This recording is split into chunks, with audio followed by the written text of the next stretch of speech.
Mais lorsque je lui ai dit que l'argent va déterminer, lui il dit non, il faut dire ça peut déterminer. Moi je lui ai dit non, ça ne peut pas déterminer. Ça détermine. C'est pile ou face. Il n'y a pas que ça peut ou ça ne peut pas. C'est notre gestion, notre rapport avec la richesse et avec l'argent qui détermine notre éternité. Amen. Et nous avions vu que Jésus a beaucoup parlé de l'argent, beaucoup parlé des richesses, et même lorsqu'il parle du royaume des dieux, il le compare parmi ses multiples paraboles. Le royaume des cieux est comme un homme qui est parti, qui a donné des talents. Le royaume des cieux est comme un homme qui a découvert un terrain qui avait une richesse. Il vend tout, il va l'acheter. Le royaume de Dieu est comme une femme qui a perdu une perle. C'est toujours des choses valeureuses et des choses en lien avec l'argent. Et nous avions vu Abraham, Isaac et Jacob, combien ils avaient de l'abondance.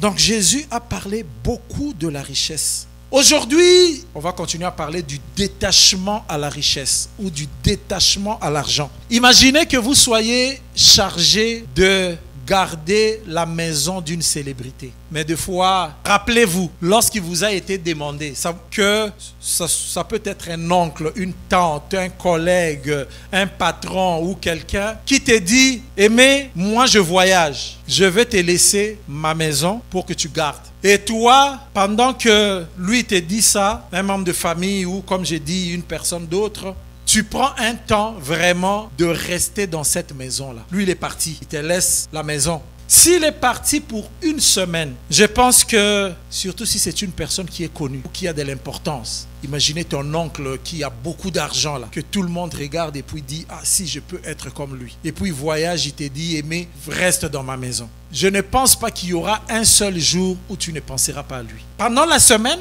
il te laisse une maison pour une semaine. Le premier jour où tu arrives là, tu rentres partout et puis tu vas t'asseoir à certains endroits où tu te dis « Ah, comment ça sent ici ?» Parce que c'est bon, je le vois toujours ici. Des fois, tu vas ouvrir même le frigo, tu prends une bouteille, je ne sais pas de quoi, et puis tu te dis « Aujourd'hui aussi, moi aussi, je vais goûter à ça. » Donc tu vas continuer à penser à lui. Bien que les choses qui se trouvent dans cette maison-là, rien ne t'appartient. Rien ne t'appartient. Mais tu continueras à penser à celui à qui appartient toutes ces choses. Il en est de même de notre relation avec Dieu. En réalité, la maison dans laquelle nous vivons, que ce soit la terre, la parole de Dieu dit, Dieu a créé la terre pour que l'homme y vive. La terre a été créée pour nous, pas pour les animaux, pas pour les extraterrestres, pour les humains, pour que nous y vivions. Ça veut dire la maison dans laquelle nous vivons, que ce soit la terre ou notre corps. Vous savez, Paul dit, pendant que je suis encore dans cette tente, dans Hébreu, on dit que Abraham et les autres demeuraient dans des tentes. C'est pourquoi même Dieu a mis parmi les fêtes. Il a dit aux enfants d'Israël que vous célébrerez la fête des tabernacles. En fait,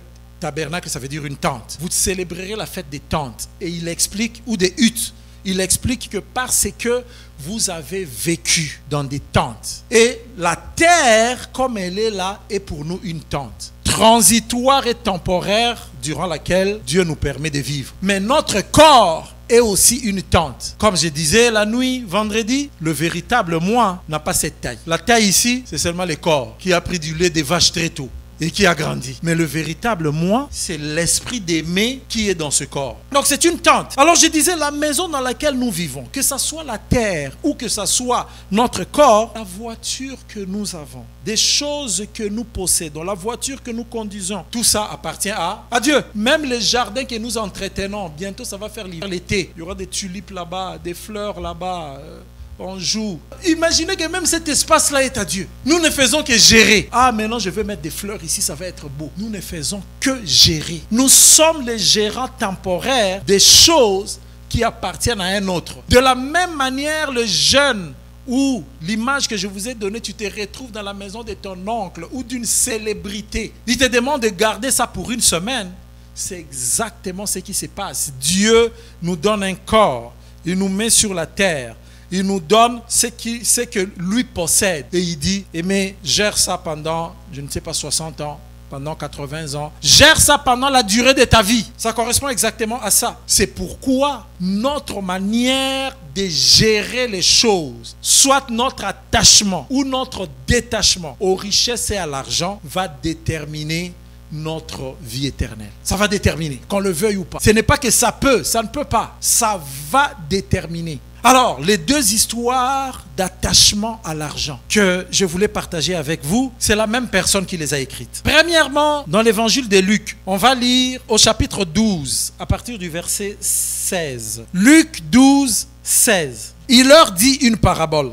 C'est Jésus qui leur dit une parabole. La terre d'un homme riche avait beaucoup rapporté. Il raisonnait se disant, que vais-je faire car je n'ai pas assez de place pour recueillir mes récoltes. Voici, il dit, ce que je ferai. J'abattrai mes greniers. J'en bâtirai des plus grands. J'y amasserai toute ma récolte et tous mes biens. Et je dirai à mon âme, tu as beaucoup de biens en réserve pour plusieurs années. Repose-toi, mange, bois et réjouis-toi. Mais Dieu lui dit, insensé, cette nuit même ton âme te sera redemandée. Et ce que tu as préparé, pour qui cela sera-t-il? 21. Il en est ainsi de celui qui amasse des trésors pour lui-même et qui n'est pas riche. Argent, trésor, tout ce que nous avons comme dons et capacités, ça va dépendre si nous le faisons pour nous ou si nous le faisons pour Dieu. Et cela va déterminer la suite. Donc cet homme se retrouve dans une situation où, qui peut me dire, qu'est-ce qui a motivé ses décisions? La richesse. Donc la richesse a déterminé ses décisions. Ne soyons jamais ça. Que nos avoirs ne déterminent jamais nos décisions. Faisons trop attention à ça. Cet homme, c'est sa richesse qui a déterminé ses décisions. Il a pris des décisions folles parce qu'il s'est rendu compte qu'il en avait tellement. Mais ce que Dieu veut dire ici, c'est que, mettons, supposons que cet homme avait pris une partie de ses richesses, la moitié, il a donné aux pauvres et il a construit son espace par rapport avec l'autre moitié. Supposons qu'il serait mort, parce que bon ou mauvais, on meurt. Cet homme-là allait après lui. Il a distribué ses richesses, il a fait, comme on dit, il s'est fait ami avec des richesses injustes en donnant aux autres. Mais après, est-ce que vous imaginez un peu la vie de ses enfants et même ses obsèques? Ces pauvres-là allaient venir témoigner de sa vie. Mais en faisant ce qu'il a fait là, donc même ces pauvres-là ont regardé seulement de loin des greniers construits. Et vous savez qu'il y a aussi des pauvres méchants. Commence à te maudire. Comme le psaume 109 là. Il dit, voilà, c'est ce qui arrive à ce genre de personnes, tu vois. Il a pris des décisions folles. C'est ce qui arrive malheureusement à beaucoup d'entre nous. Et même nous-mêmes, mais à culpa, je le dis, il y a des décisions que j'ai peut-être prises dans ma vie où c'est parce que j'ai eu quelque chose. Et puis je prends une décision. Une décision qui est alimentée par l'avoir, par les avoirs. C'est une mauvaise décision. C'est une mauvaise décision. Il faut que le Seigneur rentre là-dedans. Rentre là, t'échange la vue. Lorsque l'abondance arrive, beaucoup d'entre nous, nous shiftons des gestionnaires en propriétaires. Dès que ça rentre là, on shift. Vous avez déjà entendu ce genre d'histoire où une femme se plaint que juste à la paye, son mari devient papa prodigue. Il disparaît. C'est lorsque tout se termine qu'il pense aussi comme les fils prodigues. Ah, j'ai un chez moi, j'ai une femme. Je peux rentrer. C'est à ce moment-là qu'il rentre. Il dit, ma femme, j'ai péché contre toi. Mais dès que ça rentre, il disparaît. Il devient propriétaire. Lorsque ça finit, il revient. Que l'abondance ne nous fasse pas shifter dans notre position de gestionnaire. Si ça peut être notre prière, ta prière, ma prière ce jour, que l'abondance ne nous shifte pas. Que ne nous shifte pas. Je parle de l'argent. Mais l'abondance, ça peut être, comme j'ai dit, nos richesses là, nos richesses injustes. C'est tout ce que nous avons. Ça peut être nos enfants. Ça peut être nos enfants. Ça peut être l'argent, richesse, mais ça peut être notre intelligence. Que l'abondance ne nous shifte pas. Ah, mais non, comme je suis intelligent comme ça, je ferai tout maintenant. Il faut que je pilote. Tu pilotes et puis ça se termine pas. Ah, il faut que je devienne astronaute. Après astronaute là, ah non, mais maintenant là, il faut que je travaille à SpaceX ou quoi là, pour commencer à aller faire des navettes spatiales. La conclusion de cet homme qui s'est attaché à la richesse se trouve plutôt pas à la fin au verset 21, mais au verset 15. Donc Jésus a donné la conclusion avant de donner la parabole. La parabole ne vient que éclairer ce que Jésus disait. Mais un peu Luc 12, verset 15. La conclusion, Jésus l'a donnée et puis il donne la parabole. Au verset 15, il dit ceci. Puis il leur dit, veillez à vous garder de toute avidité. Car même dans l'abondance, la vie d'un homme ne dépend pas de ses biens. Car la vie d'un homme ne dépend pas de ses biens, fut-il dans l'abondance. La conclusion, la deuxième personne d'une histoire d'attachement. J'ai dit que c'est écrit par le même auteur, donc Actes des Apôtres, c'est écrit aussi par Luc. Actes des Apôtres au chapitre 5, je commence au premier verset. Vous connaissez ces noms qu'on prêche souvent, Ananias et Saphira. Or, un nommé Ananias, avec Saphira sa femme, vendit une propriété. Avec le consentement de sa femme, il détourna une partie du prix. Puis il apporta le reste et le déposa aux pieds des apôtres. Pierre lui dit, Ananias, pourquoi le Satan a-t-il rempli ton cœur, que tu mentes à l'Esprit Saint en détournant une partie du prix du champ? Lorsque celui-ci était encore à toi, ne pouvais-tu pas le garder? Et même quand il a été vendu, son prix ne resterait-il pas sous ton autorité? Comment as-tu pu envisager telle action? Ce n'est pas à des humains que tu as menti, mais à Dieu. Quand Ananias entendu cela, il tomba et expira.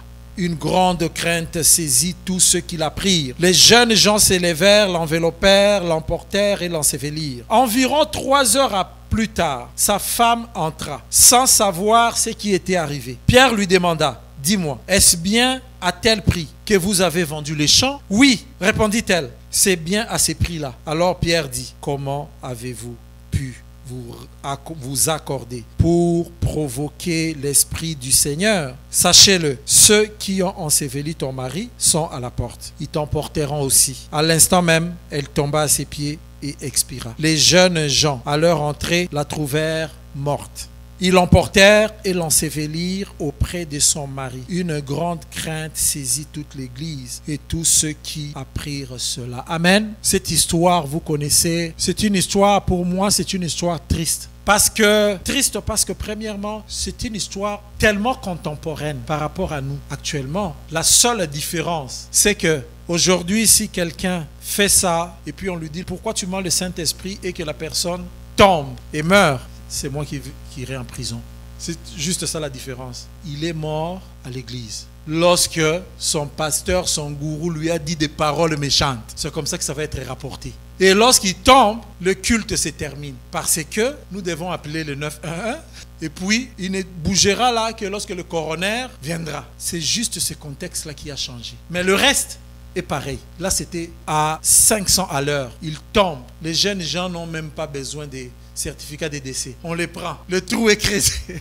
Non, on demande à personne. C'est pour juste vous faire comprendre comment l'évangile doit être actuellement toujours mis en contexte. Sinon, quelqu'un va dire, ah mais c'est écrit, nous avons le droit de l'enterrer. Et vous allez faire ça et on arrête toute l'église. Parce que quelqu'un est mort, ils ont caché. Et actuellement, là, on ne peut même pas cacher. Parce que quelqu'un meurt comme ça, il ne va pas répondre à l'appel. Même s'il reste seul, c'est son employeur qui va signaler. Ah, et mais ça fait 3 jours, il n'est pas venu. On n'a eu aucun signal. Histoire triste d'Ananias et de Saphira. L'histoire explique bien la notion de gestionnaire.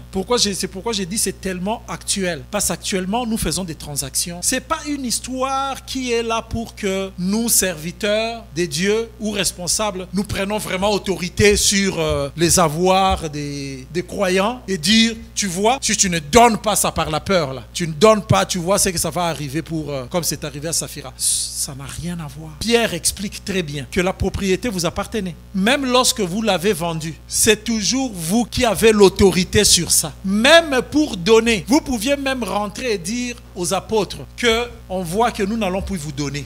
Ils n'allaient pas mourir parce que c'était clair, c'était à eux. Et Pierre le dit, le problème ici, c'est le mensonge, c'est la cupidité. Lorsque tu vends quelque chose, surtout, je vais vous donner quelque chose qui s'est passé ici. Avant la pandémie et après la pandémie, il y a des gens qui ont des maisons qui ont doublé des prix. Donc, imaginez que tu avais une maison qui coûtait 400 000 avant la pandémie. Et tu as dit, je vais vendre ça et je vais donner l'argent, tout l'argent.